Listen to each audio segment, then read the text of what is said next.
2023 December மாதம் திரிணாமுல் காங்கிரஸ் கட்சி MP Mahawa Moitra நாடாளுமன்றத்தில் கேள்வி கேட்க பணம் பெற்றதாக குற்றம் சாட்டப்பட்டார். அது தொடர்பான விசாரணை நடந்து கொண்டிருக்கும் போது நாடாளுமன்றத்திலிருந்து தகுதி நீக்கம் செய்யப்பட்டார். இந்த நிலையில் மேற்கு வங்கத்தின் கிருஷ்ணா நகரில் மீண்டும் வேட்பாளராக திரிணாமுல் காங்கிரஸ் கட்சியின் தலைவர் மம்தா பானர்ஜியால் அறிவிக்கப்பட்டார். அதை தொடர்ந்து நடந்த தேர்தலிலும் வெற்றி பெற்று மீண்டும் நாடாளுமன்றத்திற்குள் காலடி எடுத்து வைத்திருக்கிறார்.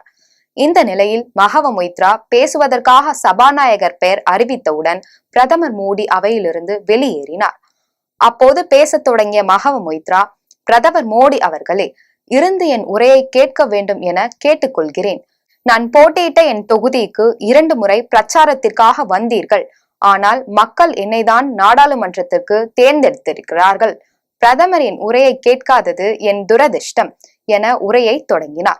தொடர்ந்து பேசிய மஹவ மொய்த்ரா, கடந்த ஆட்சியில் நான் நாடாளுமன்றத்திலிருந்து வெளியேற்றப்பட்ட போது மக்களால் தேர்வு செய்யப்பட்டு வழங்கப்பட்ட பாராளுமன்ற உறுப்பினர் என்ற உரிமை பறிக்கப்பட்டது.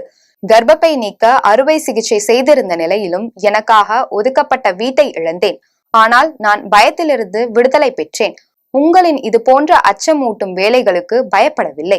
என்னை நாடாளுமன்றத்திலிருந்து வெளியேற்றியது போன்ற உங்களின் தொடர் அச்சமூட்டலால் 63 நாடாளுமன்ற உறுப்பினர்களை இழந்து பெரும்பான்மையை இழந்திருக்கிறீர்கள் என்றார்.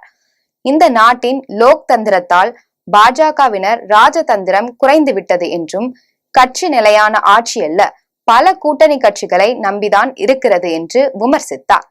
குடியரசுத் தலைவர் உரையில் வடகிழக்கு மாநிலங்களுக்கான நிதி ஒதுக்கீடு 4 மடங்கு அதிகரிக்கப்பட்டுள்ளது என குறிப்பிட்டிருக்கிறார். ஆனால் அதில் மணிப்பூர் என்ற வார்த்தை கூட உரையில் எங்கும் இல்லை. பிரதமர் பிரச்சாரத்தின் போதும் முஸ்லிம், மதரசா, மட்டன், பஜ்லி, முஜ்ரா, மங்கள் சுத்ரா என்று எம்மில் தொடங்கும் அனைத்து விஷயங்களையும் பல முறை பேசினார். ஆனால் ஒரே ஒரு முறை கூட எம்மில் தொடங்கும் ஒரு சொல்லை பயன்படுத்தவில்லை. அதுதான் மணிப்பூர் என்றார்.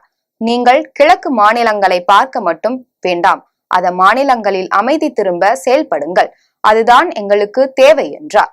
பாஜகவின் 240 எம்பிக்களில் 30 பேர் மட்டுமே பெண்கள்.